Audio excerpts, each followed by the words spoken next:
Isang magandang araw sa ating lahat mga tato. May panibagong tanggap na naman tayo mga tato.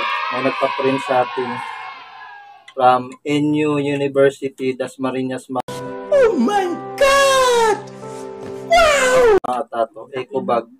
Kaya gawin na agad natin to para mapag-sample print tayo sa kanila. Para maibigay agad natin yung sample at makita nila yung sample print at magbuo na sila kung approve na ba sa kanila yung design na gawa natin. So yun mga tato, para makatipid tayo mga tato, yung nakaraang gawa namin ni Boss Mac na seal screen kay Palisade Clothing. Since na hindi na magpapagawa yung Palisade Clothing, sisirain na natin yung screen para magamit ulit natin yung kahoy. Para hindi na tayo bumili ulit ng panibagong kahoy para dito sa bagong gawa natin. Sisirain na lang natin para makatipid tayo. Yung mga tato, sirain na natin.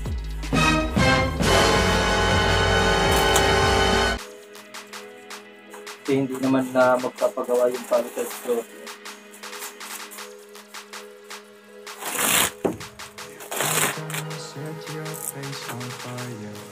Yan ang paraan mga tato para makatipid. Sana all! Kailan maganda talaga yung pagkagawa ng screen natin, yung rim. Screen rim para sa seal screen. At maganda yung kahoy para ilang beses mo siyang magamit at mapakinabang. Kasi pag bumili tayo nito mga tato, magkano rin ito. Ngayon mga tato, papakita ko sa inyo kung paano gumawa ng screen. Idikit natin dito, kung paano natin idikit yung screen dito sa frame na kahoy na to ng mano-mano. Kasi wala naman kaming pang ipit dun sa screen. Kagaya ng iba na merong pang ipit para hindi sila mahirapan mag-tacker dito sa frame. Sa amin manual talaga, as in mano-mano lahat. Ito mga tato, ang gamit nating mesh mga tato is 100 pa rin, 100 mesh. And ito pa rin yung tira natin mga tato doon sa gawa namin ni Boss Mac doon sa Palisade Clothing. Itong screen na to. Pagka bumili kasi nito mga tato, mga dalawang screen ang mabubuo mo sa isang mesh. Pag ganito kalaking frame, depende sa frame mga tato. Kaya malalaki ang frame para hindi ka mahirapan magtatak sa klase natin mga tato. So bubuhin na natin siya mga tato manual. Kailangan lang natin mga tato ng so ang kailangan lang natin mga tato ay tacker.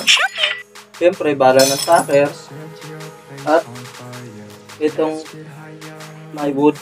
Kahoy lang ito mga tato. Ang purpose na ito mga tato para mabanat mo. Kapahita sa inyo yung tato.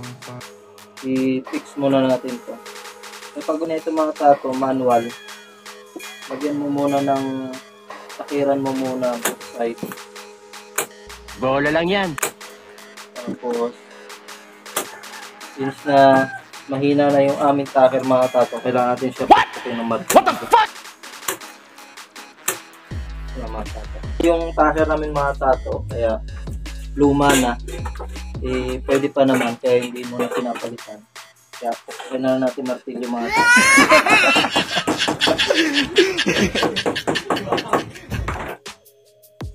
Diskarte na lang kailangan mga tato.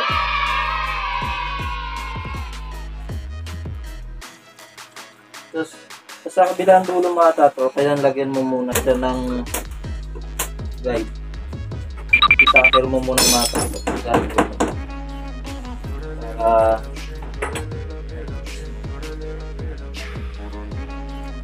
Tapos mga tato, tirahin lang muna natin yung isang pinaka-side, buuin natin para pumantay muna. Dito sa side na to. Dito sa side na to. Wait a minute! Who are you? Kasi ito yung mga saktong screen lang, yung wala ka nang mahawakan. Kasi dito Mahatak natin ito mamaya pag na-fix na natin dito. Pati yung kabilang yun, mahatak natin dito. Kaya doon tayo magsisimula. Tapos mga tato, ang pagtataker ng manual mga tato, papakita ko sa inyo kung paano. Ano lang siya, zigzag, salitan lang, parang gano'n lang. Papakita ko sa inyo kung paano.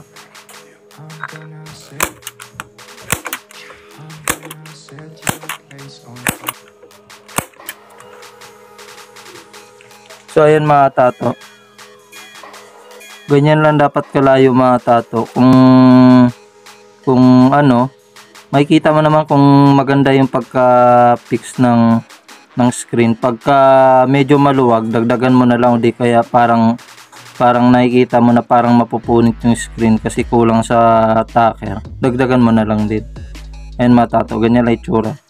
Parang zigzag. So, mga tato, tirahin na natin. What? Masama ang tabas ng dila mo ah. Bakit ba?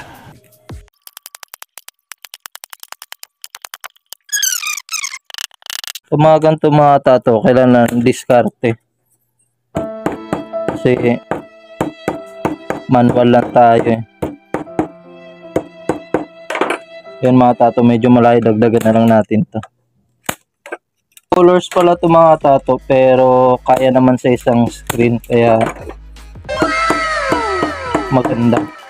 Kasi isang screen lang yung ating magagamit, isang luto at isang gawaan lang ng screen. Kasi medyo mahirap yung mga tato magawa ng screen pag manual, kasi babatakin mo talaga ng gusto. Kailangan hindi mo rin siya masobrahan ng hatak. So nasobrahan mga tato, napupunot din. A few moments later. Mga tato, natapos na natin yung dalawang side. Ayan. Ngayon mga tato, pakita ko naman sa inyo kung paano natin siya haltakin. Tato, haltakin na muna natin to. Mga tato, igaganyan mo lang siya. Tapos, para mahaltak na ganyan.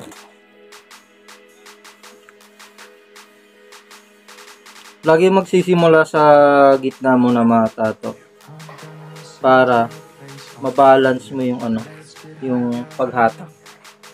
Kailan dito muna sa center.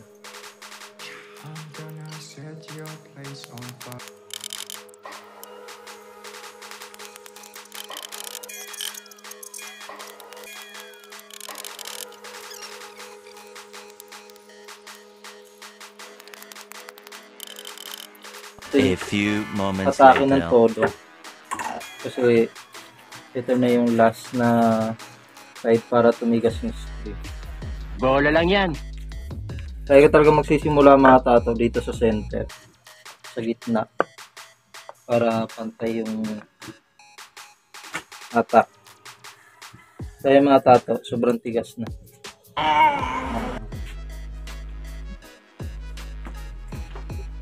Yan mga tato, yan dapat matalbog yung screen natin.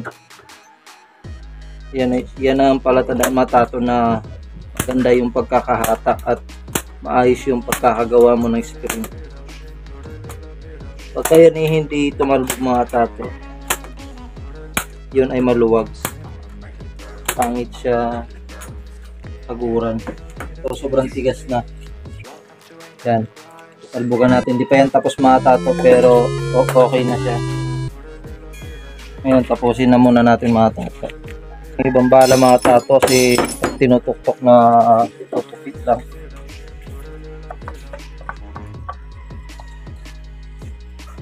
Yan mga tato, same lang din, release, yan. Tapos diin mo lang to kasi umangat yung kahoy. Nga pala mga tato, pag gumawa kayo ng mga screen mga tato, make sure nyo mga tato na doon kayo sa flat na yung pinagkakapatungan niya mga tato, kailang flat para pantay. Kasi minsan mga tato, pagka gumawa kayo sa hindi flat, nagkakaroon ng diferensya din yung ating screen mga tato. Bumibengkong siya, gawa ng syempre nahaltak na yung screen. Tapos sobrang diin mo, sobrang lapat mo na ganyan, doon nagka-diferensya mga tato na yung screen, yung kahoy natin, yung frame ay nagbabago ng shape, bumabaloktot. Kaya dapat sa flat Wala na, finish na. para maganda rin yung pagkakagawa. Kaya dito ako sa platin nag-tacker mga tato para hindi nakayuko. Pwede naman sa sahig mga tato. Kaso nga lang mas mahirap doon kasi wala kang puwersa. Saka dito maganda yung pagkakahalta kasi puwersado ka sa paghata.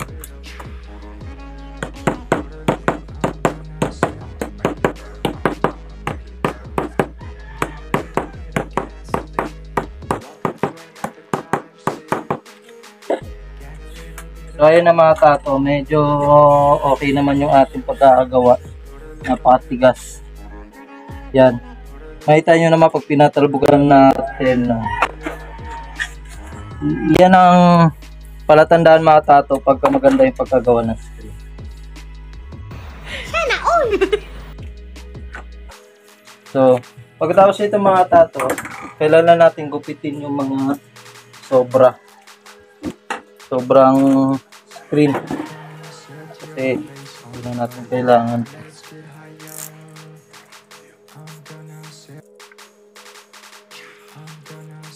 Tapos mga katato, pagkatapos nyong gupitin o putulin, kailangan natin sindihan siya ng lighter para purpose naman ng mga tato para hindi matastas, hindi dumiretso dun sa gitna yung pagkatastas ng screen. Pero sa mga tato, ang ginagamit ko na is itong heat gun. Pag heat gun ang gamit mo mga tato, siguraduhin nyo lang na hindi mabubutas yung screen nyo. Ganyan lang ang gamit. Yan.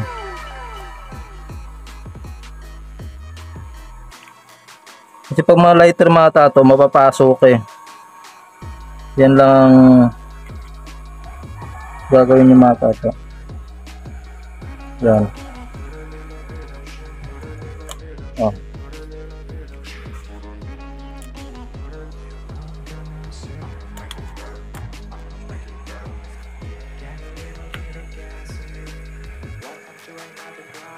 Ganyan lang paggamit pagka heat gun ang gagamitin yung mga tato. Pwede na. Kasi pag lighter mga tato, napasok din. Kaya sa akin, heat gun ang ginagamit ko. So ayun, okay na siya mga tato. Yan na.